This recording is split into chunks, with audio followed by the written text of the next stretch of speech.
giving Ohio's voter registration list to the U.S. Department of Justice. Ahead on Face the State. They point out in their letter that the law gives them the ability to compel us to give them this data. In an interview you'll see only on 10 TV, Secretary of State Frank LaRose explains why his office handed over the registration data of Ohio's nearly 8 million voters and why he's confident your personal information is safe. As the Iran conflict moves into week 2, Ohio leaders weigh in on whether attacking the country was the right thing to do and where it goes from here. And hear from an Iranian-American who is conflicted about the bombing of the place where she was born. Plus, Governor DeWine is preparing to give his final State of the State address. We'll tell you where and when he'll deliver the speech laying out his priorities for 2026. Face the State starts now.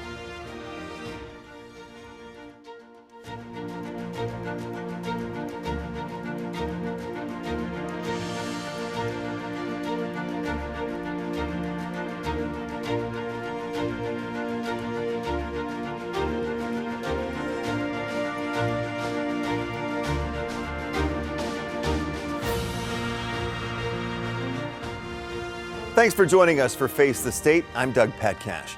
If you are a registered voter in Ohio, your voter registration data is now in the hands of the U.S. Department of Justice. The Secretary of State's office recently complied with a request from the DOJ to provide the information. The DOJ says its intent is to assess Ohio's compliance with federal election law. In an interview you'll see only on 10 TV, I sat down with Secretary of State Frank LaRose to talk about the decision to comply. Secretary LaRose told me he's following federal law by providing the information, and he says it's the right thing to do. Voter advocates have their concerns.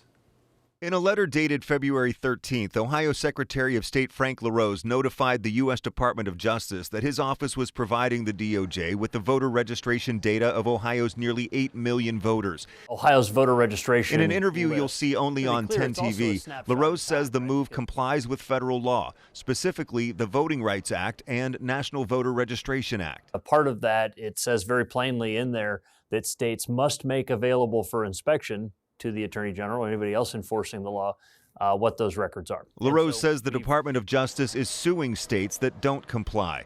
The voter information provided includes name, address, date of birth, the last 4 digits of the voter's social security number, and their driver's license number. LaRose says he is confident the information is secure. The federal government is bound by data privacy laws that are pretty ironclad. And if any federal official, somebody working within the bureaucracy of the Department of Justice violated those data privacy laws, they would face criminal liability for doing so. Steve David with All Voting is Local has concerns about the security of the voter information and about federal government overreach by the Trump administration. States run elections here in the United States, but we are seeing a regime that is intent on finding ways to interfere with this process, to seize more power, to control elections. How does it make you feel that the federal government is requesting this information to kind of double check your work? I think that they're doing their jobs, right?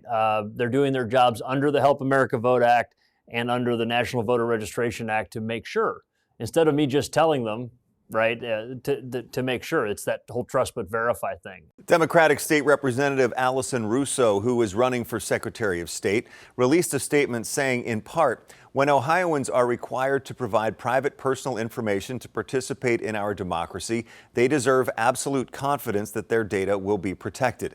I have grave concerns about how this information could be used or manipulated in ways that undermine the will of American voters. In our interview, Secretary LaRose discussed in depth his reasoning for complying with the DOJ request. He says the state had to do it, and he also explains why he's confident the voter information is secure. Here is more of that interview. Well, to be clear, what I've directed my team to do is to follow what federal law says, and that is that the United States Attorney General has the responsibility of enforcing the Voting Rights Act, the National Voter Registration Act, and part of that, it says very plainly in there that states must make available for inspection to the Attorney General or anybody else enforcing the law what those records are. And so we've securely transferred to the U.S. Department of Justice, to the Civil Rights Division specifically, Ohio's voter registration list. To be clear, it's also a snapshot in time, right? Because it's at the moment we decided to do that, we captured the voter registration list, but 10 minutes later, new people had registered, moved, passed away, and been removed from the, so that's a dynamic list that's constantly flexed. But as of a fixed point in time, several weeks ago, we took that list and securely transferred it. So just to be clear, is this a request from the Department of Justice, or is this something that you lawfully have to fulfill? Well, it's a letter that they sent to us requesting this. They point out in their letter that the law gives them the ability to compel us to give them this data. Our team did the analysis that we needed to do to make sure that, of course, that data would be protected. And to be clear, the federal government is, of course, bound by federal data privacy rules that are more stringent, honestly, than what we have in the state. And so once we knew that we could securely transfer that data and that data would be used only for those official U.S. government purposes, that data would be protected, then we went ahead and executed the transfer of that. But the other thing that's happening simultaneously is states that have refused to transfer that data are currently being sued by the U.S. Department of Justice, and those are making their way through some in different federal courts, and so we'll see how that turns out. More about the security of the information. Sure. Why are you confident? What's in place to make sure that key information, people's personal information, doesn't get into the...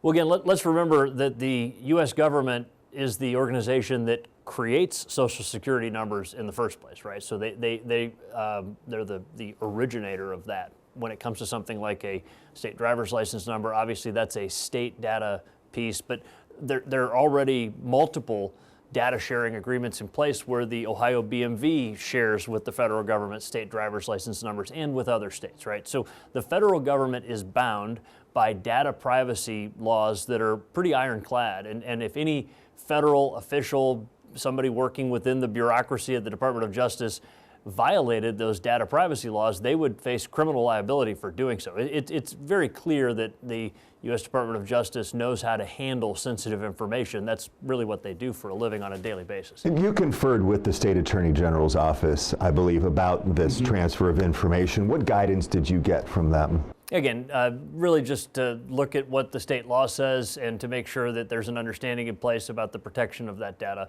And then, of course, to comply with federal law, which is what we're bound to do.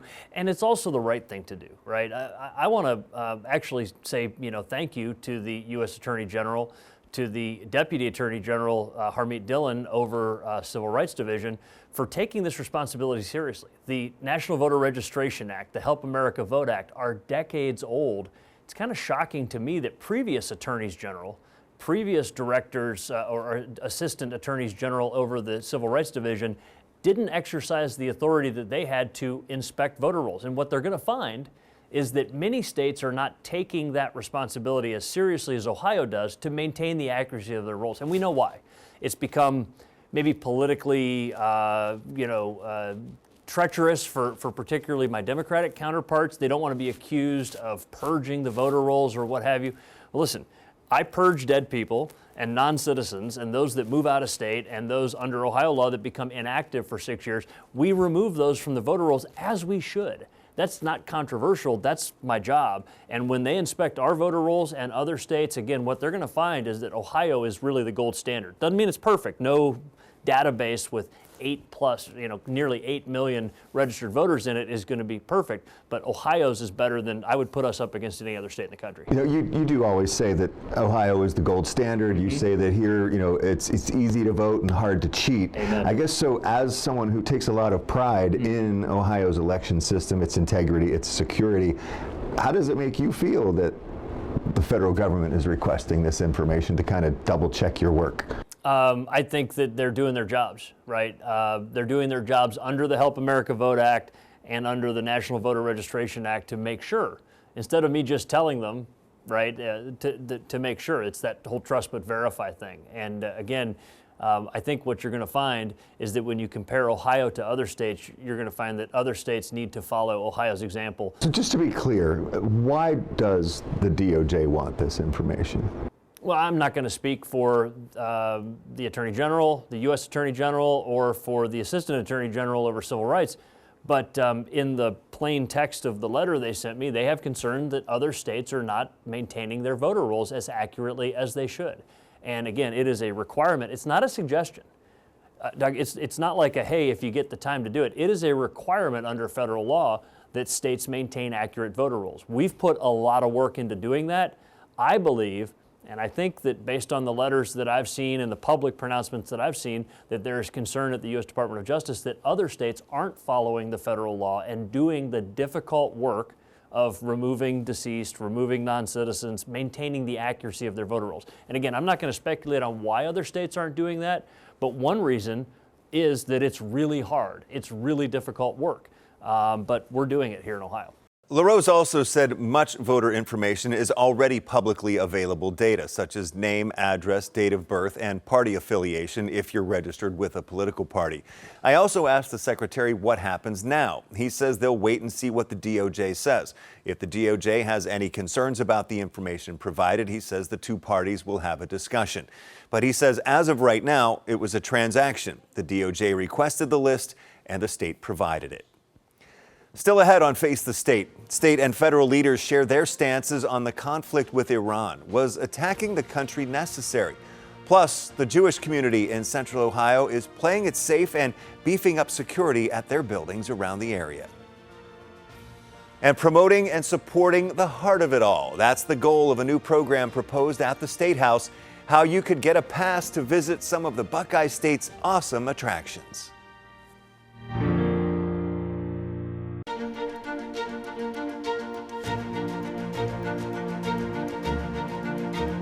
As the conflict with Iran moves into its second week, we're hearing from Ohio's federal and state leaders about their stances on the military strikes and whether Congress should officially declare war with Iran.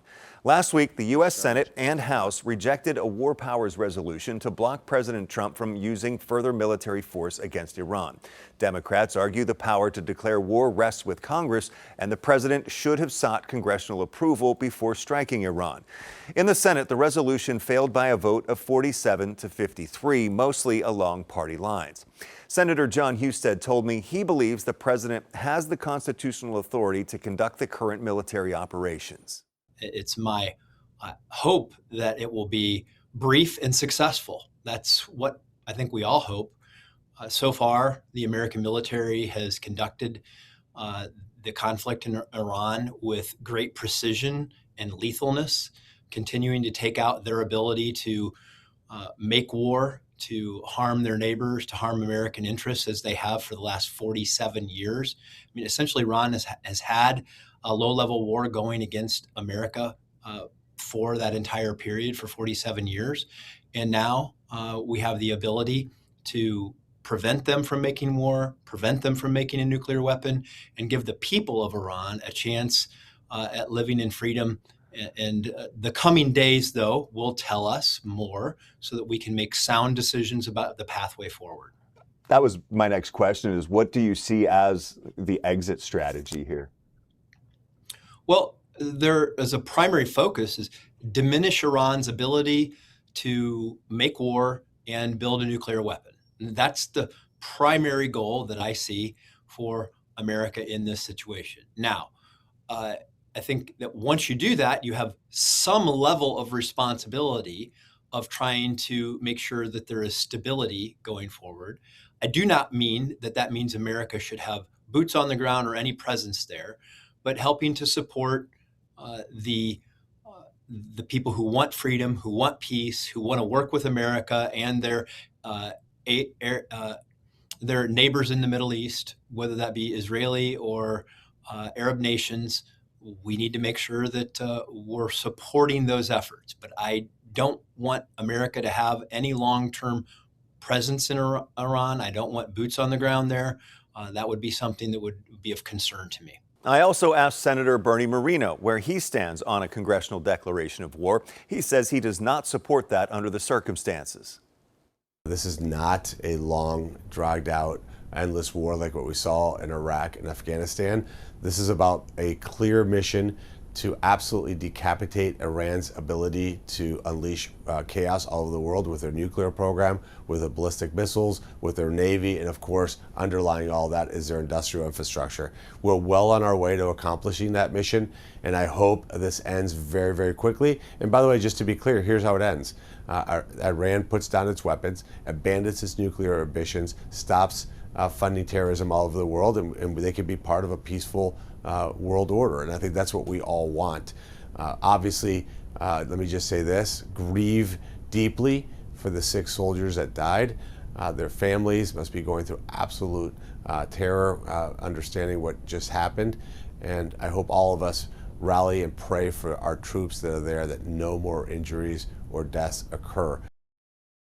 Democratic Congresswoman Joyce Beatty put out a statement saying she is deeply saddened by the deaths of American service members in the conflict, and she says her prayers are with the families.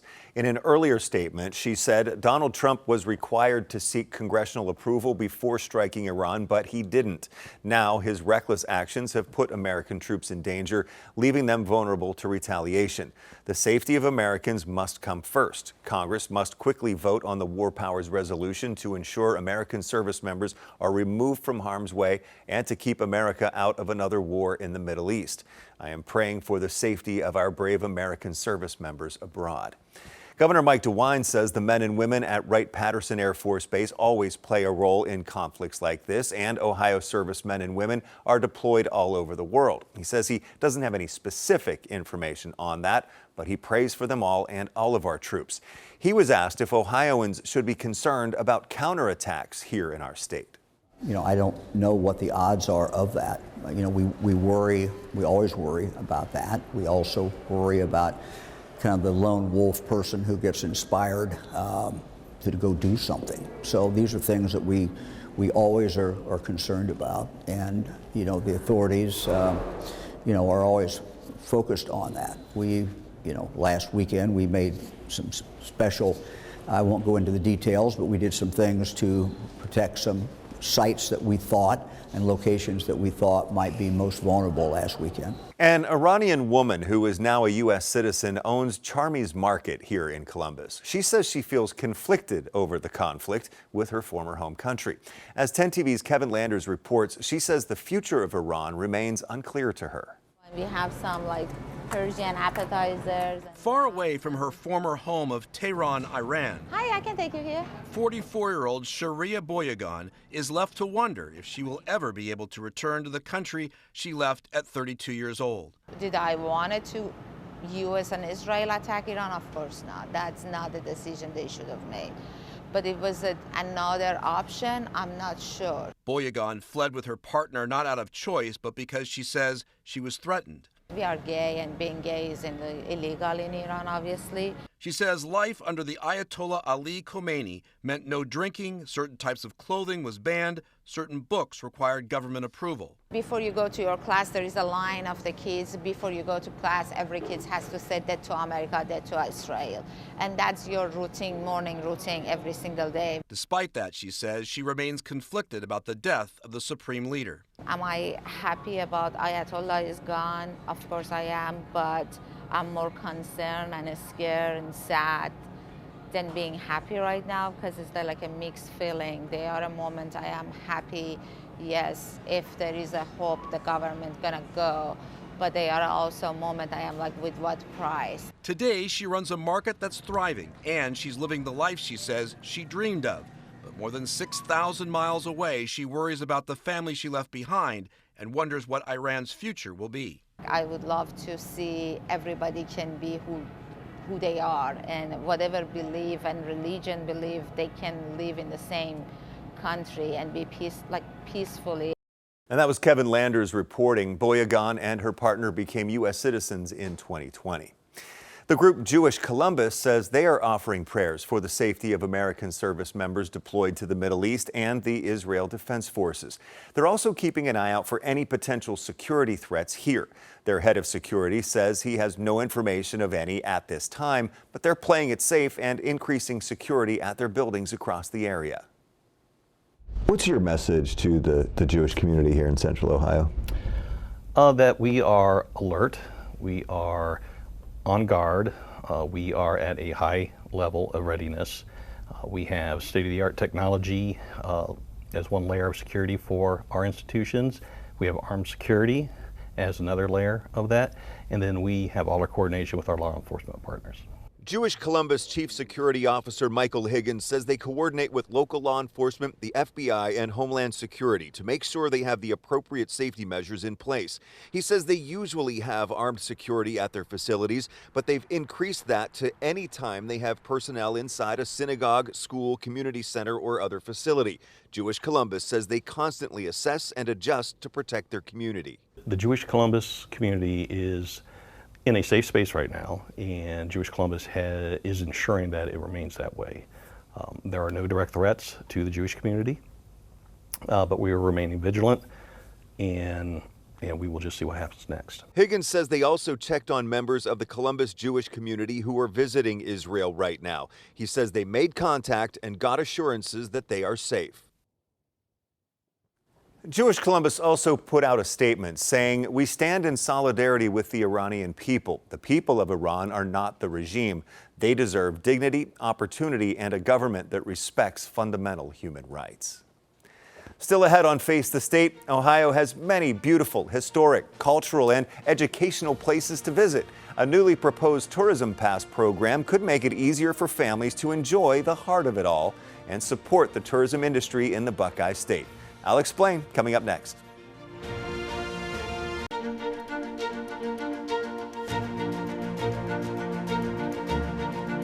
A big event Wednesday will mark the beginning of the end of a political era in Ohio, the Governor Mike DeWine era. He will deliver his final State of the State address. The governor will deliver his address at noon on Wednesday to a joint session of the Ohio General Assembly in the House chamber at the State House. The major speech is his opportunity to tout past accomplishments and promote his executive and legislative priorities for the rest of 2026. Last year, DeWine focused a large portion of his address on education, specifically early childhood education, school-based health clinics, the Ohio C program to provide children with vision care and eyeglasses, and the science of reading. Wednesday's speech will be DeWine's final State of the State address because he is term limited and cannot run again for governor. 10 TV will have complete coverage of the address on 10 TV and 10 TV Plus. Ohio has so many great places to visit. The state lawmaker says her new legislation is about showcasing the very best of the state. The bill would create the Ohio The Heart of It All Pass program. Lawmakers say the program is designed to boost travel and tourism and celebrate America's 250th birthday. The bipartisan House Bill 732 would create the Heart of It All Pass. The pass would offer discounts and special experiences at museums, parks, arts venues, and other attractions across the state. Lawmakers say if the pass becomes law, it would be free this year, and then you could buy it beginning next year. Ohioans would get a discount. The state says in 2024, visitor spending generated $4.7 billion in state and local taxes. This legislation strengthens Ohio's tourism economy. It supports small businesses and local attractions. And perhaps, most importantly, it reinforces who we are. Ohio truly is the heart of it all. Representative Miller says Tourism Ohio will determine the cost of the pass. Revenue from pass sales would be used by Tourism Ohio to run the program and promote tourism statewide. House Bill 732 will go before a House committee next. Thank you for joining me this week for Face the State. I'm Doug Petcash. I'll see you next Sunday at 11:30. Have a great day.